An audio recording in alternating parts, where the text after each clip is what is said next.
Thank you, Joel. Good evening, everyone. Thank you all for being here on such a special day for our franchise. We are so pleased to welcome David Griffin to the New Orleans Pelicans family, along with his lovely wife, Meredith. I would like to first mention just how proud I am of everyone within the Pelicans organization and their efforts this season. While the final outcome was not what we wanted, we are here today to change the direction and future of our organization. Most importantly, I would like to personally acknowledge our coach, Alvin Gentry, who did an incredible job this season under some very challenging times. The process that we went through interviewing candidates for this position was very thorough. I am proud to say that we had arguably the best group of NBA management candidates available to interview with us. These were the top candidates, and although it was a difficult decision, I am so pleased that we were able to welcome David as a member of the Pelicans family. His vision and plan for our future fits with our goal, and that is to bring an NBA championship to New Orleans. As I have mentioned to David in our conversations, we are fully committed to providing any and all resources he may need in order to build a competitive roster with the ultimate goal of winning an NBA championship. I would also like to take this opportunity to thank our loyal fans for their continued support.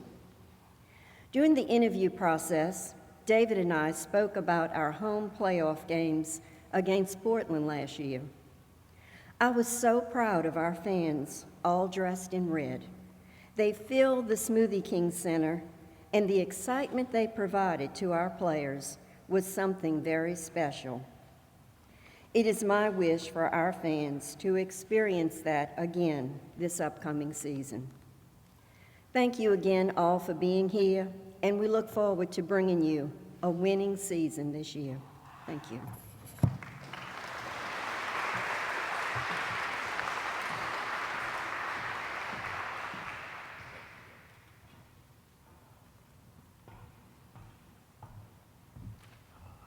Thank you. I'm glad Gail brought up what we experienced last year here and the sea of red in that building and the sweep of the Portland Trailblazers. The basketball foundation is already here. The groundwork has already been laid.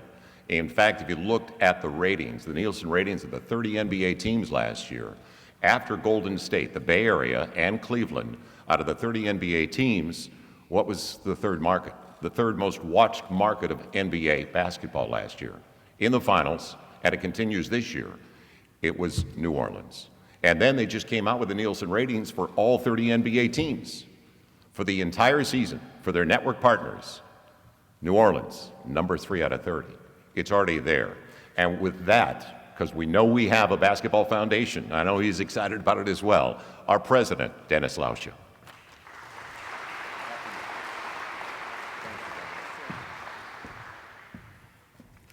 Thank you, Joel. And number 3, it sounds good, but we want to be number 1. So I know we're going to get there. First, I want to thank everyone who participated in the selection process, including the candidates, the numerous and countless people we talked across the league, other NBA owners, presidents, GMs, talking to the leadership at the NBA as well. Really appreciate everyone's input. I want to thank a dozen or so people who work so hard and diligently in our own organization to help us through this process.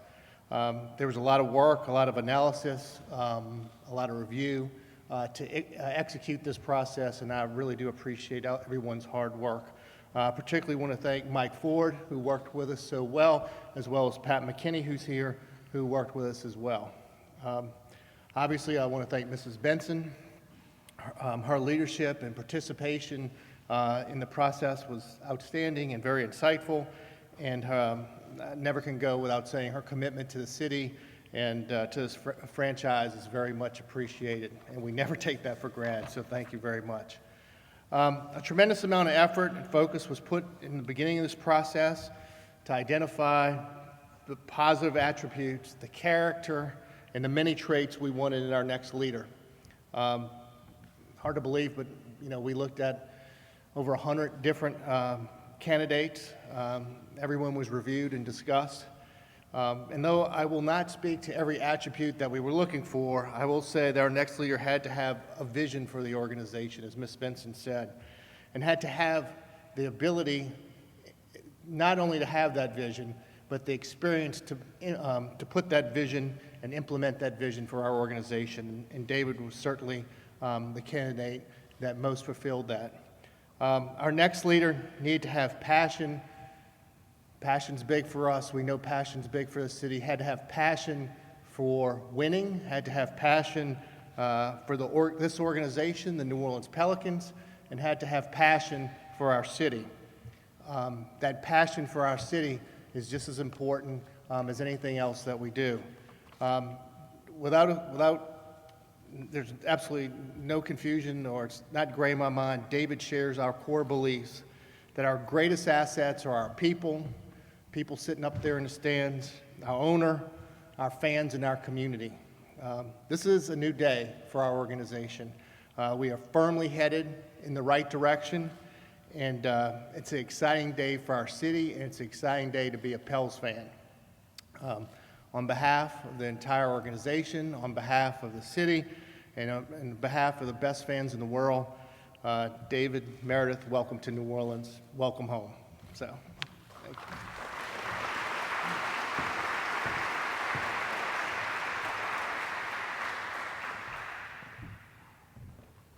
Thank you, Dennis and Mrs. Benson, and for all of us that love the city and want nothing more than to see this franchise succeed. This is a landmark day. This is a milestone day.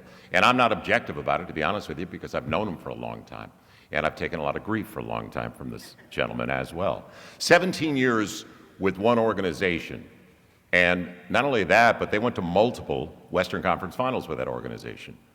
At the end of his run, when he left, along with his associate, Steve Kerr, since that day, they've never been to the playoffs. That's the Phoenix Suns, where he was for 17 years.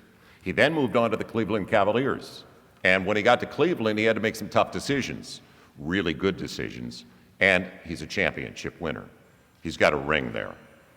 Couldn't be me. So, as I get ready to introduce an old friend, here is the pressure.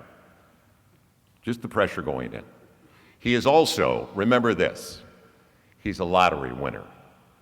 When he went to the lottery for the Cleveland Cavaliers, they had a 1.7% chance of getting the first overall pick. So no heat, no pressure at all. But he's going to the lottery with the Pels, and he's already a winner there. And he'll be at the fairgrounds with me, and I'll follow him to the window the same way. I do want to read something. I picked up on a column, and I didn't realize David was going to be with us when I picked up on this column a while back, but I picked up on a quote of his because we've worked the last couple of years together, and it kind of rang a bell with me, and it connected with me. And so I picked out this quote because I think all of us that work on a team and for a team and only want success for the big picture and the group can relate to this. And they asked David, what would it take for David to go back into an NBA front office? Quoting, the ability to be in lockstep with ownership. You want to be in a situation where everyone can be marching to the same beat, moving in the same direction, and believe blindly in one another. We agree. It's an honor now to present to you the new Executive Vice President of the New Orleans Pelicans, David Griffin.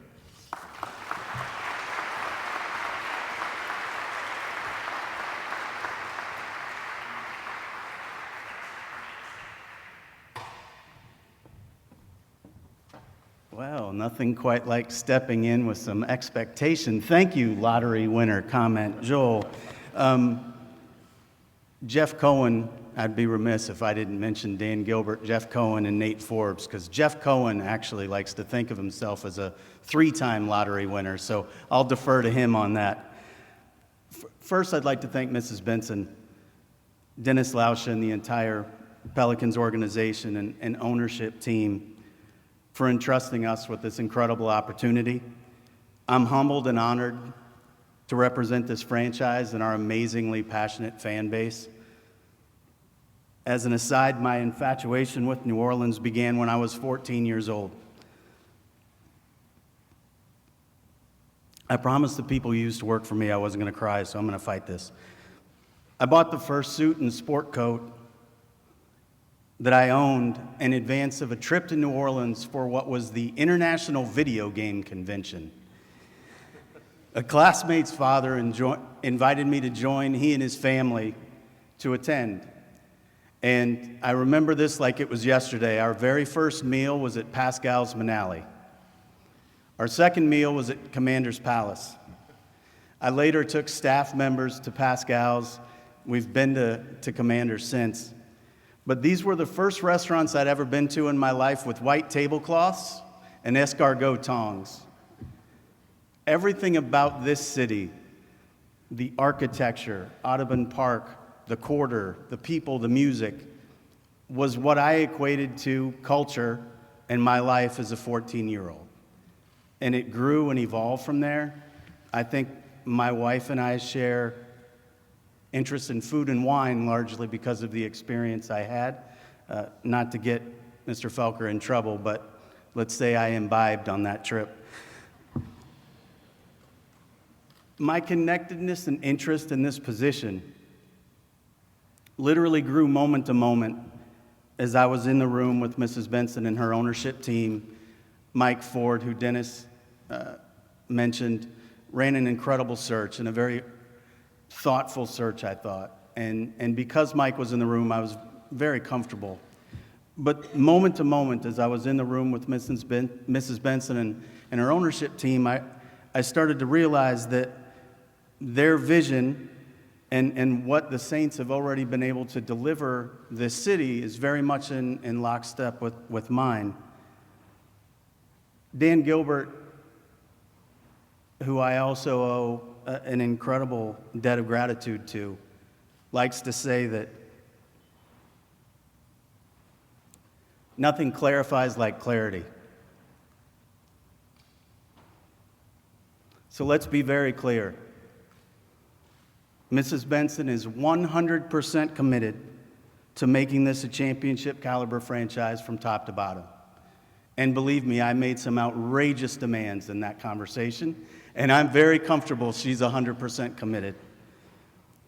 She is, as I hope you can tell by her comments, excited to put her stamp on the franchise, and our like-mindedness in the vision of the team as caretakers for a sacred trust of the city and our communities is something that we share very deeply. And this is going to be central to our ability to move, as Joel mentioned, in lockstep as an organization. Jerry and Brian Colangelo, who largely raised me in this business, were very much of that mindset. And because of that, I have believed that the key to running a franchise that models generational excellence is finding my owner. My wife, Meredith, has been at the center of this journey.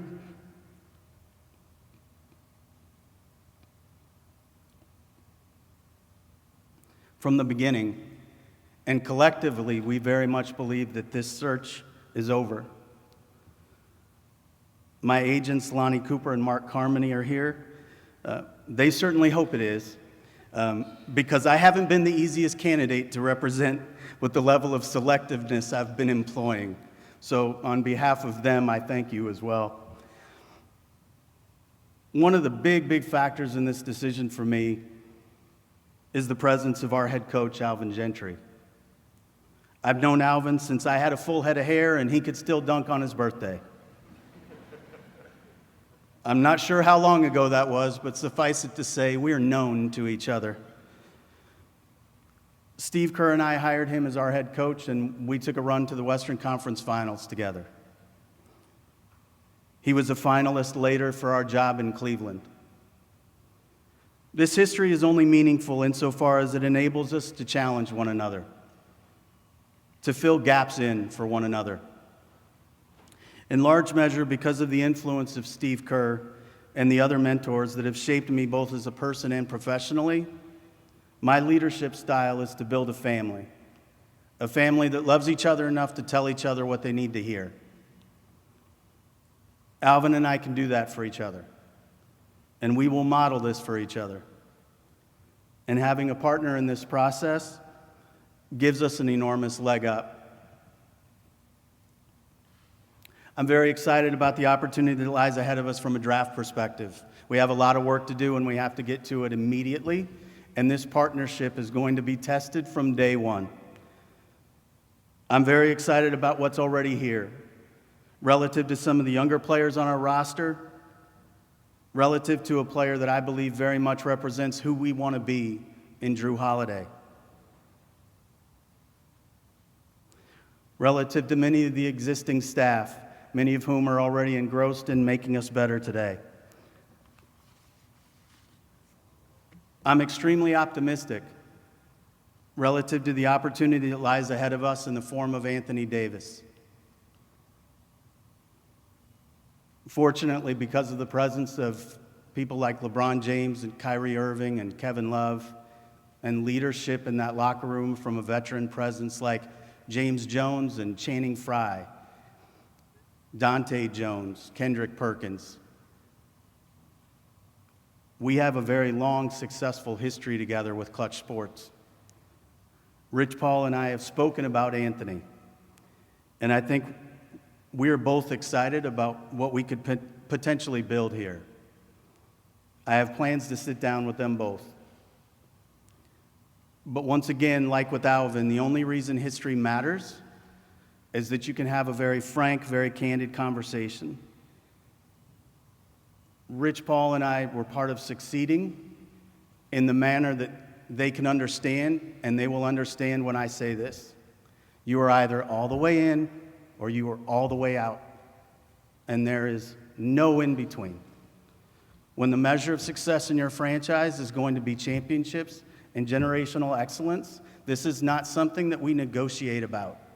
This is not something we make allowances for. This is something that you live every day of your life. And I have every reason to believe Anthony will want to do that.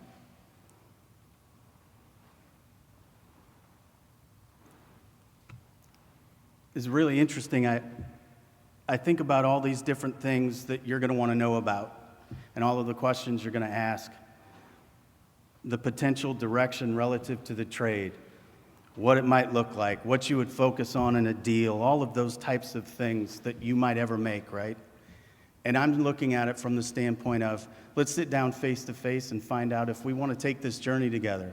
And I have every reason to believe we will. But I'm not going to get into any detail with any of you in questions in terms of what it is we might focus on in the draft or what it is we might be looking to add in free agency. Those things take care of themselves over time, and they come from a very thorough process. And once we get to employ that process with all of the incredible people that are here and the people that we add to the group, then I can give you some meaningful insight in that. But lastly, I'd like to revisit what this team means to Mrs. Benson and the clarity of vision I spoke of.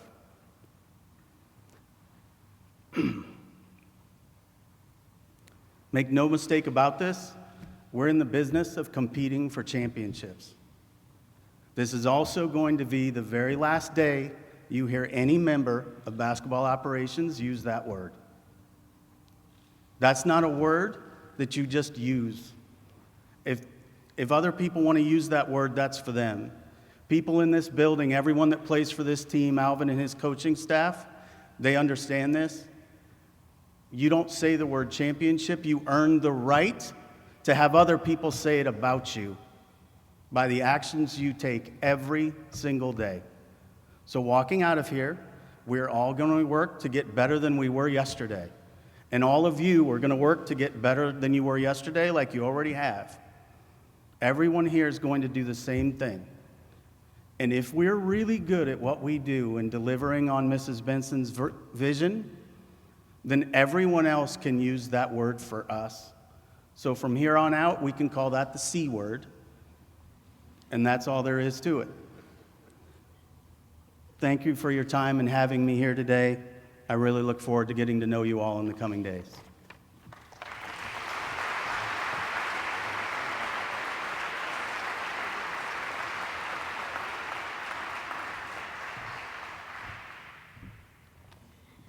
We used to do a show together, and he would do anything to get out of a weekly show with me, even moving to this city, fortunately for all of us. This is a great day. It's not a good day. It is a monumental day for this franchise, headed in the right direction with championship aspirations. I used it. I won't use it again, I promise. We're going to have Q&A, but first we're going to have Dennis, Mrs. B, would you come on up so we can do a jersey presentation?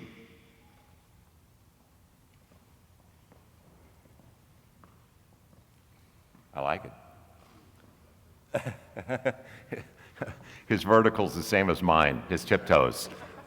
Here, guys. Here, yeah. You want to hold that up?